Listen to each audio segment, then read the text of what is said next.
제가 최근에 무슨 생각을 했냐면 소비 쿠폰 받으면 뭐 하겠노? 소고기 먹겠지? 소고기 먹으면 뭐 하겠노? 술 한잔 하겠지? 술 한잔 하면 뭐 하겠노? 강선우 욕하겠지? 그 소비 쿠폰 냈다가 이재명 정부 지지율이 더 떨어지는 이런 것이 강선우 후보자로 인해서 벌어질 수도 있다라는 말을 조금 농을 섞어서 하고 싶었는데 예. 더 시간을 끌지 않고 일단은 이렇게 일단락이 일단 됐습니다. 예. 주영진의 뉴스 직격 중간계 친구들 김수민 시사평론가 개혁신당의 김철근 사무총장 조국혁신당의 윤재관 대변인 나오셨습니다. 어서 오십시오. 네, 안녕하세요. 네, 반갑습니다. 자, 1시간 반쯤 전에 강선우 여성가족부 장관 후보자가 페이스북을 통해서 전격적으로 사퇴 의사를 밝혔습니다. 김수민 평론가 왜 사퇴했을까요?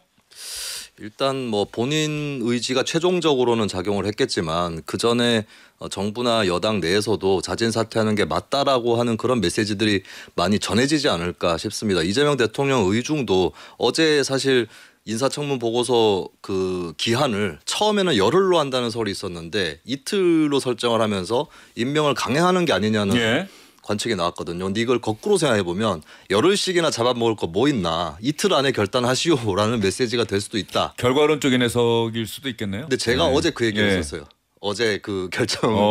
그래서 이게 오히려 빨리 사퇴를 할 수도 있는 거는 수도 있기 때문에 지켜봐야 된다. 개인적으로도 그런 얘기를 했는데 아니나 다를까 오늘 일단 사퇴를 하게 됐고 이걸로 직접적으로 요 사안만 놓고 여론조사를 실시한 적은 없으나 굳이 해볼 필요가 있는 사안일까요? 예. 저는 최근에 이런 생각이 들더라고요. 과거에 개그맨 김대희 씨였나요? 그 유행어 중에 뭐 하면 뭐 하겠노? 소고기 묵겠지? 뭐 이런 게 있었거든요. 제가 최근에 무슨 생각을 했냐면 소비 쿠폰 받으면 뭐 하겠노? 소고기 먹겠지? 소고기 먹으면 뭐 하겠노? 술 한잔 하겠지? 술 한잔 하면 뭐 하겠노? 강선우 욕하겠지? 그 소비 쿠폰 냈다가 이재명 정부 지지율이 더 떨어지는 이런 것이 강선우 후보자로 인해서 벌어질 수도 있다라는 말을 조금 농을 섞어서 하고 싶었는데 예. 더 시간을 끌지 않고 일단은 이렇게 일단락이 일단 됐습니다. 예. 김승희 평론가가 재밌게 표현을 해주셨는데 일단 인사청문 경과보고서 재송부 시한을 이틀로 잡았다. 그러면 많은 언론들이 주영진의 뉴스 직격에서도 뭐 우상호 정무수석이 기자들의 질문을 받고 나서는 그러면 이진숙 교육부 장관 후보자 지명 철회 말고는 다른 장관들은 그대로 가는 겁니까? 그렇습니다라고 이야기를 했단 말이에요. 그러면 강선우 후보자도 그냥 가는 거구나. 임명하려고 하는 거구나라고 생각을 했는데 그때 제가 좀 이상하다고 느낀 건 우상호 후보자가 우상호 정무수석이 이진숙 후보자 지명 철회만 브리핑을 하고 강선우 후보자에 대해서는 브리핑을 하지 않았어요. 기자의 질문을 받고서 대답을 했어요. 그리고 그 다음날 방송에 나와서 여당 지도부의 의사가 컸다. 그대로 가기로 한 데는 그리고 나서 여당 지도부에게 물어보십시오라고 우상호 수석이 방송에서 이야기를 해요. 우상호 수석은 거기서 보면은 강선우 후보자 그대로 가면 안 되는데 하는 마음은 있는 것 같은데 참으로서 그 얘기는 참아하지 못하고 그런 얘기를 했던 것 아닌가 싶은데 자 좋습니다. 강선우 후보자가 사퇴를 했는데 제가 또 눈여겨본 것은 박찬대 의원이 대표 경선에 나서는데 직전에 사퇴 의사를 강선우 후보자가 SNS에 올리기 전에 박찬대 원내대표가 참 마음 아프지만 할 말은 해야겠다. 강선우 후보자 스스로 결단하십시오라고 했어요. 네. 이 당내 기류, 그러니까 여당 지도부가 이재명 대통령에게 강력하게 전달했던 강선우 후보자 그냥 가야 됩니다. 임명하지 않으면 강 후보자의 정치 인생이 끝나는 겁니다. 네. 그리고 우리도 힘들어집니다. 네. 그런데 그거 말고 강선우 후보자 지명을 강행했을 경우 오히려 이재명 대통령과 이재명 정부 민주당이 져야 할 부담이 더 크다라고 하는 당내 기류가 형성이 된 건지 어떻게 보세요? 그렇게 됐다고 봐야죠. 왜냐하면 당에서 문진석 원내수석부대표가 두둔하는 발언을 했지 않습니까? 어제 방송에 나와서 얘기했는데 오늘 또 하소연하더라고요. 자기는 옹호한 적이 없다. 근데 이제 국민들에게는 그게 옹호하는 발언, 특수성을 얘기했는데 어떻게 갑질이 특수성이냐. 갑질은 잘못된 것이다라고 하는 대원칙에 대해서 납득을 못하는 집단인가 이렇게 판단이 되면서 옹호하는 게 오히려 더 사태를 악화시키는 계기가 돼버렸거든요. 그러니까 원내 지도부의 노력이 어떤 효과를 발휘해야 되는데 정반대의 길로 가버렸고 또 오늘이죠. 여론조사가 하나 발표가 네. 됐는데 부적합이 적합보다 2배 정도 높은 수치가 발표가 됐어요. 60대 30 정도였죠. 60대 30대 정도가 됐죠. 그러면 이재명 대통령이 그동안 쭉 얘기했던 정치는 결국 국민이 하는 것이다. 라고 하는 그동안의 이런 발언들로 봤을 때는 국민이 압도적으로 부적합한 후보를 계속 밀어붙이기는 상당히 부담스러웠을 것이고 그렇다면 자진 사퇴는 수순이었을 것이다라는 생각이 듭니다. 매우 안타까운 일입니다만은 본인 스스로가 결자해지했기 때문에 그 점에서 높이 평가하고요. 이것이 이러한 고뇌에 찬 결심과 뭐 이런 것들이 국민 주권 정부의 개혁의 동력으로 되길 정말 바라고 이번 계기로 해서 더구나 의원실의 문화가 국민 눈높이에 맞게 개선되는 계기가 되길 바란다. 뭐 이런 생각을 갖고 있습니다. 예, 윤재관 대변인 또 김철근 사무총장 모두 또 보좌진 경력들이 있으신데 지금 인용하신 여론조사는 여론조사 업체 조원 C&I가 스트레이트 뉴스 의뢰로 지난 19일부터 4월 동안 2,002명을 대상으로 여론조사를 했는데 강선 후보자 적합도를 물었더니 응답자의 60.2%가 부적합하다고 대답을 했고 이 가운데 무려 44.6%는 매우 부적합하다고 이야기를 했고요. 적합하다는 의견은 뭐 적합, 매우 부적합을 합쳐서 32% 정도 나왔다. 이렇게 32.2%가 나왔다. 자, 이런 여론조사 결과가 오늘 아침에 보도가 된 것, 이것도 상당히 영향을 미쳤을 것 같기도 해요. 당연히요. 예. 근데 제가 뭐라 했습니까? 결국 2명은 안 된다고 했잖아요. 예. 그리고 맞을매 다 맞고 나서 저는 정치적 판단이 굉장히 늦었다 이런 생각이 좀 들어요. 국민들로부터 이재명 정부가 사실상 임명하려고 저는 강행을 하려고 했다고 봐요. 이틀 줬고 그다음에 어차피 맞을 매는 다 맞았다. 임명한다.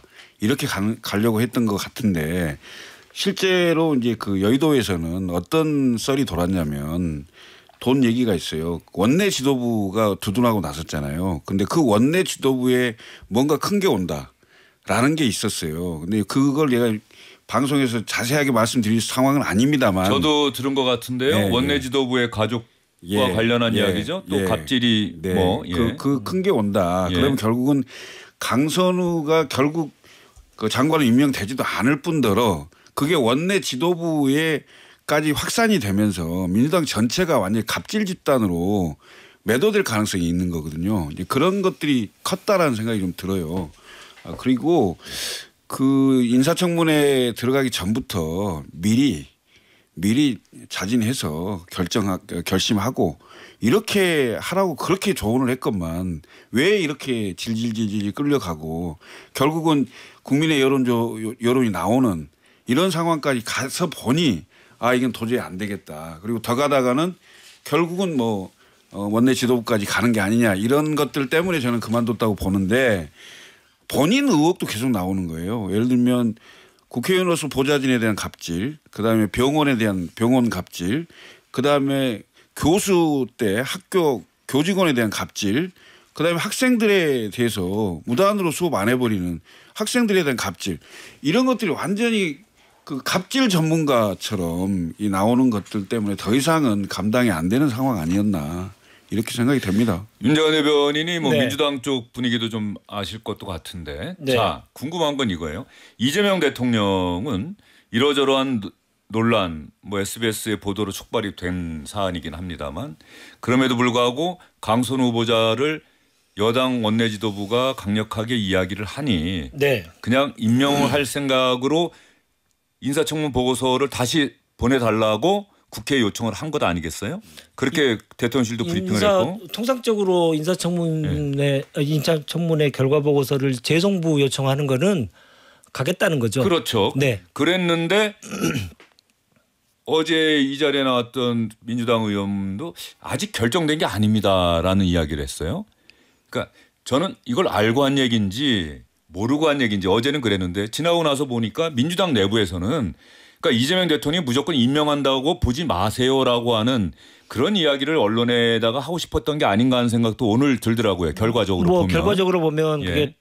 그게 말이 좀 될 수 있죠. 예. 왜냐하면 원래부터 이재명 대통령은 강행하겠다는 마음이 크지 않았는데 원내 지도부의 아주 강력한 요청. 그렇죠. 우상호 예. 수석의 이야기를 예. 추론해 보면은 그런 게 있어요. 네, 강력한 예. 요청에 의해서 이것이 뭐 당을 위해서 그 당 의원들의 동요라든가 이런 것들을 막을 수 있는 길이다 하고 판단하는 원내 지도부의 의견을 존중한 측면이 있었다 이렇게 보이고, 근데 다만 더 이상 버텼다가는 오히려 다 잃어버릴 수도 있다. 특히나 강선우 후보자 역시 다시 본인이 성찰하고 해서 다시 기회를 얻을 수 있는 기회마저도 완전히 차단시켜버리는, 그래서 정권에도 큰 부담이 되고 후보자 본인에게도 정말 큰 마지막 최악의 상황까지 벌어질 수 있는 그 지점은 좀 막아야 되겠다라는 판단을 하신 거 아닌가 생각이 듭니다. 자, 여기서 하나 또 강유정 대통령실 대변인이 강선우 후보자의 자진 사퇴 관련해서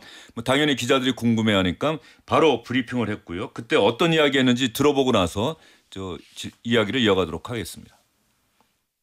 강선우 후보자는 오늘 오후 2시 30분경 대통령실 강훈식 비서실장에게 사퇴 의사를 전했고, 비서실장은 이를 이재명 대통령에게 보고했습니다. 강선우 후보자는 자진 사퇴 의사를 대통령실에 알린 지 1시간가량 이후 개인 소셜미디어에 사퇴 의사를 밝혔습니다. 대통령실은 국민 눈높이에 맞는 여성가족부 장관 후보자를 조속히 찾겠습니다. 강유정 대변인 보면 더 자세한 그 속사정을 이야기를 했어요. 강선우 후보자가 오후 2시 반에 강훈식 비서실장에게 제가 사퇴하겠습니다라고 전했다는 거예요. 그리고 강훈식 비서실장이 이재명 대통령에게 보고를 했다. 그리고 강선우 후보자가 그 글을 올리는 게 1시간쯤 뒤라고 했는데 아마 기자들이 본 거는 대략적으로 1시간 한 반쯤 뒤 3시 한 50분 4시쯤 이제 SNS에 올라왔단 말이에요. 근데 이거 어떻게 봐야 될까요? 시간차가 있는 거고 예. 사실은 이제 결심을 해서 대통령께 이제 보고를 하는, 그렇지만 대통령으로부터 아니고 그냥 임명하겠으니 잘 견뎌보시라 이런 얘기를 혹시 기다리고 있었지 않았을까 이런 생각도 좀 들어요. 왜냐하면 제가 그 장관실에 근무를 하고 예. 대통령을 보러 간다고 하길 때 어떤 사건이 생겼는데 그때 사표를 써서 가져가라고 내가 한 적이 있어요. 근데 실제 사표를 써서 갖다 냈습니다. 냈는데 그때 당시에 김대중 대통령은 본인이 장관 때 일어난 일이기 때문에 이 해결할 때까지 장관 유임 이렇게 해서 반려를 했던 걸 기억이 나거든요. 그러면 이 강선우 후보자 입장에서도 지금까지 견딜 만큼 다 견뎌왔는데, 예? 그렇지만 좀 부담이 되잖아요. 그러니까 본인 입장에서는. 그래서 대통령한테는 이래서 제가 좀 그만둘 수도 있다. 그만두겠다 이런 취지로 얘기를 했겠지만 정작 바라는 것은 하쇼. 이 소리를 듣고 싶었을지도 모른다라는 생각이 좀 들어요. 그런데 그런 측면이 좀 있고, 저는 이제 민주당 원내 지도부가 감쌌는데 민주당 의원들이 이소영 의원, 그다음에 김상욱 의원 이런 분들이 그 원내 지도부와는 다른 결의 얘기를 하기 시작을 했어요. 그리고 여성가족위원회 간사 역할을 맡은 김한교 의원도 오늘 강선우 후보자가 결단을 해야 된다는 그런 얘기들이 나오면서 아 이게 당 내부 의원들 기류까지 완전히 확 돌아서기 전에 최소한 결정을 해야 되지 않나 이런 생각을 했던 것 같아요. 예, 김승희 평론가. 네. 그 정치라고 하는 게 늘 타이밍이다. 그리고 이재명 대통령도 아까 처음에 우리 김승희 평론가 이야기한 것처럼 늘 여론, 민심 뭐 이런 부분들 많이 강조하고 그랬는데 생각해 보면 지난 며칠 동안 이재명 대통령이 무엇을 했다, 국민에게 어떠한 것을 약속하고 했다 이런 부분보다는 강선우 후보자 논란, 또 국민통합 비서관 논란, 야 그러니 인사검증 이거 제대로 한 거냐? 아무리 인수위 없이 출발했다고 하더라도 이미 그런 경험도 있었는데 이재명 정부 잘하고 있다고 생각했는데 이거 인사검증 제대로 못한 거 아니야? 오히려 이런 논란이 더 크게 보도가 되고 국민들에 다가가는 그런 어떤 상황이 지난 며칠 동안 계속됐던 건 아닌가요? 네, 그렇죠. 그리고 결국에 사실 예전에 대통령들도 당선 직후에는 지지율이 높았다가도 취임하고 난 다음에 어느새 꽤 지지율이 꺼지는 그런 경험들이 있었습니다. 다 인사청문회 전국 거치면서 그렇게 된 건데 이재명 대통령도 물론 아직까지는 뭐 지지율이 60%대 정도로 나오는 것으로 보이지만 이번에 고비를 넘는 게 좀 험난했다라고 생각이 들고 근데 왜 이렇게까지 버텼을까라는 부분 사실은 어떻게 보면 강선우 후보자나 이진숙 후보자 때문에 다른 장관들이 굉장히 무사하게 비켜난 측면이 큽니다. 솔직히 국가보훈부 권오울 후보자 장관 같은 경우도 그 5군데 적을 걸쳐놓고 마치 무슨 영화에 나오는 점퍼도 아닌데 예. 거기서 동시에 근무했다. 이게 보통 사람의 상식에서 아니 이름 걸쳐놓고 옛날에 이름값을 그냥 한 거 아니냐 이렇게 다들 의심을 하는 거거든요. 그런데도 워낙에 이 두 후보자한테 시선이 쏠렸기 때문에 사실은 그 이재명 대통령이 성남시장에 얘기했었던 물소대 전략 물소대처럼 한꺼번에 임명해가지고 한꺼번에 강을 건너야 된다라고 하는 전략이 거의 먹힌 거예요. 그 2명 정도가 낙마하는 거는 크게 나쁜 성적은 아닌 거거든요. 보통 국민들도 야 2명 정도는 낙마하지 않나 이렇게들 생각들을 하셨을 텐데 그러면 이제 사실 어떻게 보면 그 2명이 희생타를 쳐서 그 전략적인 효용성을 많이 얻은 것인데도 불구하고 왜 이렇게까지 쥐고 있었는가 이 부분은 계속 이재명 대통령과 이재명 정부에 대한 의문으로 남을 것이라고 보고 좀 쉽게 추정할 수 있는 거는 그러면 뭐 그런 두 후보자가 뭔가 대단한 줄이 있어서 그런 것이냐 그렇게 보기에는 굉장히 무리가 있고 증거도 없고 그러면 단순하게 보자면 이재명 대통령이 한번 믿고 쓰려고 했던 사람을 잘 못 내치는 성격이 아닌가 그리고 만약에 내쳤다가 저 사람이 나한테 원한을 갖고 이러면 어떡하지라는 경험 이런 것들을 할 수도 있어요. 이재명 대통령의 정치 역사를 보면 그런 부분들이 과감하게 아닌 인사를 정리하는 데 있어서 앞으로 지장을 초래하는 건 아닌가 이런 우려는 이번에 남는 것 같습니다. 그럼에도 불구하고 과정상에 좀 아쉬운 점은 많이 있죠. 그러나 그 결과를 국민 눈높이와 접점을 찾는 결과를 낳은 것에 대해서는 평가해줘야 된다 생각이 듭니다. 예. 그러니까 과거에 뭐 윤석열 정부를 따져보면 다 기억하시지 않습니까? 끝내 임명하고 끝내 국민들하고 대책점에 서서 국민과 싸웠지 않습니까? 그러나 지금의 국민의 목소리에 대해서 높이 그리고 엄중하게 인식하는 정부가 탄생했다. 이렇게 보시는 것도 저는 타당하다고 생각하고요. 그 과정상의 아쉬움도 있지만 결과도 함께 평가해 줄 필요가 있다. 이 말씀 드립니다. 예. 여기서 하나 그럼 정리를 한번 해보죠. 정리를 한번 저희가 쭉 얘기를 했는데 강선우 후보자가 장관 여성가족부 장관으로 지명되고 인사청문회까지 갔고 인사청문회가 열리기 전에 SBS 단독 보도로 보좌진에 대한 갑질 의혹이 공개가 됐고 계속 논란이 이어졌고 뭐 5년 사이에 보좌진을 뭐 46명 바꿨다 뭐 이런 이야기도 나왔었고 그러다가 아까 이야기한 것처럼 그러니까 이런 과정들을 다 겪고 나서 인사청문회 얘기 한번 들어보겠다 보고 나서도 또 며칠이 지난 것 아니에요. 그때 바로 결단을 한 것도 아니고 대통령실에서도 뭐 장관으로 임명하겠다는 브리핑이 결과적으로 나왔던 거고 이렇게 시간을 다 보낸 다음에 결국은 사퇴를 했다. 그러나 늦었어도 사퇴한 것이 잘했다라는 평가를 아마 민주당 내부에서는 지금 또 하겠죠. 뭐 국민의힘도 잘했다. 인사검증 시스템 아마 새로 봐야 된다라고 하는데 이 과정에서 혹시 우리가 놓치고 있는 게 뭐 없는지 세 분 혹시 예? 의원 불패. 현직 의원이 장관으로 지명될 경우에 한 번도 인사청문 과정에서 낙마한 적이 없었다. 없습니다. 네. 강선우 후보자가 첫 사례가 됐다. 예, 처음인데요. 그러니까 의원 불패라는 게 의원들끼리 여야를 막론하고 그러니까 본회의장이든 상임위장이든 이렇게 격론을 벌일 때도 있지만 또 서로 그 인간적인 여러 가지 그 관계들이 좀 형성이 되잖아요. 그런 것들 때문에 실제로 모질게 못하는 거거든요. 그래서 의원들이 청문회를 통과하지 못한 경우는 한 번도 없었고요.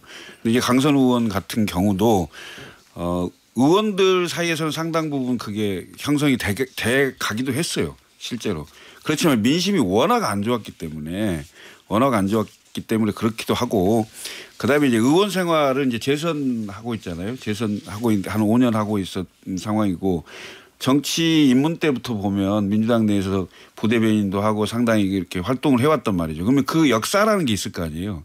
그 역사에서 강선우 의원이 나름대로 세운 공도 있을 거란 말이죠. 그런 측면들 때문에 실제로 그 의원이 된 그 당내 인사에 대해서 당내에서 이렇게 그 내치거나 분리하거나 이렇게 하기가 썩 쉬워 보이지는 않을 겁니다. 그래서 마지막까지 기회를 줘보려고 했을 것이다 라고 추정이 되는데 실제 정치적인 판단이나 정무적인 판단에 있어서는 이재명 대통령이나 민주당으로서는 상당히 실기한 측면이 많았다. 그러니까 결국 의원 불패 때문에 이진숙 그 지명 철회할 때 같이 못한 거예요.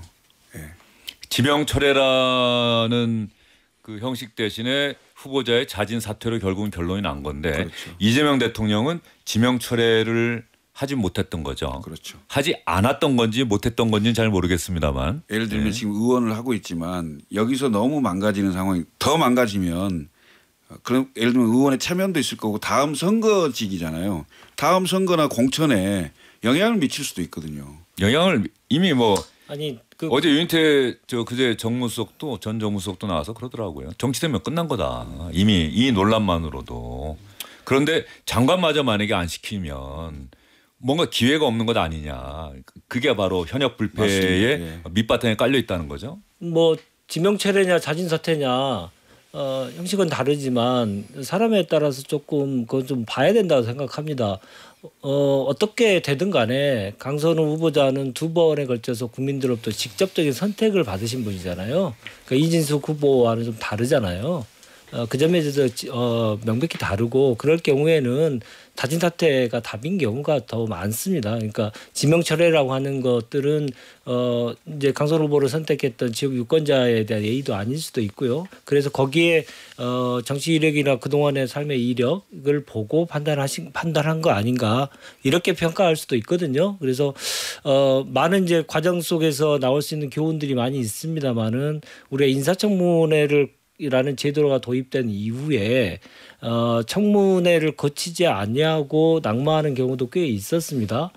그런데 그 경우에 우리가 정말 우리 사회가 다음으로 앞으로 나아가기 위해서 꼭 무엇을 교훈을 얻어야 되는지는 잘 도출하지 못하고 오히려 한 사람 그냥 낙오시키는 것으로 끝나버리는 경우도 있었거든요. 근데 이번 경우는 이제 왜 본인도 성찰하겠다고 말할 만큼 납득할 만한 내용을 가지고 이번 계기의 결과를 얻었지 않습니까? 그때 한순간 한 단계 진보할 수 있는 계기를 마련한 것이다 그런 생각이 듭니다. 예, 뭐 고릴라 게시판에 여러분이 올려주셨는데 김기만님 장관 자격이 안 되는데 국회의원은 가능한가요? 또 이렇게 생각하시는 분도 당연히 있을 것 같아요. 네, 그렇습니다. 김미숙, 김명환, 박복경님 당연한 결과지만 잘하셨어요. 불편한 마음으로는 일도 제대로 안 됩니다. 갑질 논란 나왔을 때 바로 사퇴했어야 했어요. 류순희님 결국 찬란한 순간에 자신의 발목을 잡는 것은 과거의 잘못된 자신이군요. 예, 유순희님이 정말 많은 분들이 공감하실 것 같습니다. 자업자득 인과응보입니다. 현상만님 당연한 결과입니다. 강선우 의원님 반성 많이 하시고 보좌관들에게도 사과도 부탁드립니다. 오늘 강선우 의원 진짜 네. 사퇴 선언문에 국민에게는 죄송한 마음을 네. 기회를 주셨던 이재명 대통령에게도 사과드린다. 민주당에도 제가 큰 짐을 안겨드렸다. 그런데 이 갑질의 피해자라고 네. 할 수 있는 이 보좌진에 대해서는 언급이 없었던 부분이 좀 아쉽다. 또 네. 이런 분도 있을 것 같은데. 네, 그렇게 평가하시는 건 너무 당연하다고 생각합니다. 당사자가 있기 때문에 당사자에 대한 기본적인 본인의 인식을 이번에 얘기하시는 게 좋았을 텐데, 근데 그 정치 생명이 끝났다고 하지만 강선우 후보자의 인생이 다 끝난 건 아니거든요. 그렇죠. 예. 예. 그래서 이번 본인이 성찰하겠다고 국민들께 약속을 했기 때문에 성찰하는 과정 속에서 피해 당사자에게 진정 어린 사과와 그에 따른 행동을 보일 기회는 앞으로도 많이 있다. 앞으로 좀 지켜볼 필요가 있다 이렇게 생각됩니다. 국회의원 보좌관 생활을 오래한 우리 김철구 사무총장도 그 부분은 좀 강선우 후보자가 왜 그걸 안 담았을까 또 많은 분들이 이런 생각을 할 것 같아요. 저는 인정 안 하는 것 같은데요. 인정을 안 하거나 네. 오히려 뭐 서운한 마음이 더 있는 건 아니냐. 오히려 그 어떤 정치적 논란 때문에 당에도 부담이 되고 대통령한테 부담이 된 것이지 내가 갑질을 해서 지금 이게 문제가 된다고 생각을 안 할 수도 있습니다. 수용 안 할 수 있습니다. 그렇기 때문에 대통령과 당에는 그리고 국민께는 그 논란을 들여서 사과를 하는 거지만 그 당사자한테는 자기가 갑질을 안 했다고 생각할 건데 그 사과할까요? 자진 사퇴한 마당에 너무 매몰차고 매몰차게 아니고 판단. 그러니까 제가 봤을 때는 그렇기 때문에 일단 사퇴의 변이라는 글에 그 당사자 얘기가 없었던 게 아닌가 이런 생각을 하는 거죠. 내가 강선우 의원 뭐 지금 그만둔 마당에 내가 뭐 패대기 쳐서 뭐 하겠어요. 근데 그분이 이제 국회의원직은 계속 수행하지 않습니까? 그렇죠. 이게 그 국회의원으로서의 공인으로서 활동을 계속하기 때문에 그 과정 속에서 어떤 모습을 보일지는 우리가 계속 지켜볼 수 있거든요. 그 각오는 성찰하며 살아가겠습니다라고 하는 표현에 담겨 있는 것 같아요. 예. 네. 그렇지만 저는 예. 이제 입장문이 아주 짧은 것도 아닌데 여러 사람들에게 미안하다는 메시지를 내면서도 그 갑질의 상대방한테 대한 얘기는 없었다는 거는 이거는 저도 인정하지 않는 거라고 보고 사실 저는 사실관계를 인정하지 않는 사과나 반성은 진정한 것이 아니다라고 판단을 하거든요. 근데 이렇게 짧지 않은 글에 왜 넣지 않았는가 이 부분은 결국에 또 뒷맛을 또 남기는 그런 것이었고 어떻게 생각해 보면 굉장히 또 야박한 평가할 수 있겠지만 그렇게 사과를 넣을 분이었다면 애초에 그런 행위를 하셨겠는가라는 그런 생각이 오히려 많이 듭니다. 예. 자, 최종적으로 정리를 해보면 정리하기 전에 또 하나 우리 국민의힘에서는 또 어떤 반응 보이는지 들어봐야겠죠. 국민의힘에서는 뭐 더 목소리를 높이는지 아니면 사퇴 잘했다. 우리가 받아들인다라고 이야기할지 한번 송원석 비대위원장 이야기 한번 들어보겠습니다. 강선우 후보자는 인사청문회에 나올 자격조차 없는 후보자였다라고 하는 점을 누차 강조해서 말씀드린 바 있습니다. 늦었지만 자진 사퇴했다는 점을 인정하고 앞으로 이재명 정권에서 인사참사가 다시 재발하지 않도록 인사청문회를 준비하는 인사검증 시스템 이거 반드시 바로잡아야 한다는 점을 강조해서 말씀드립니다. 네, 국민의힘 송원석 비대위원장 이야기를 들어봤는데 또 윤석열 정부 때 국민의힘에서 어떤 이야기 했었는지 또 저는 또 생각이 나니까 예, 그때도 참 민주당에서는 인사참사 이야기합니다만 국민의힘에서는 거대 야당이 협력하지 않는다 이렇게 이야기하고 민주당도 여당 될 때 생각해서 좀 도와줘라 이렇게 이야기를 하고 사실 윤석열 정부 때 인사도 뭐 논란이 많았었죠.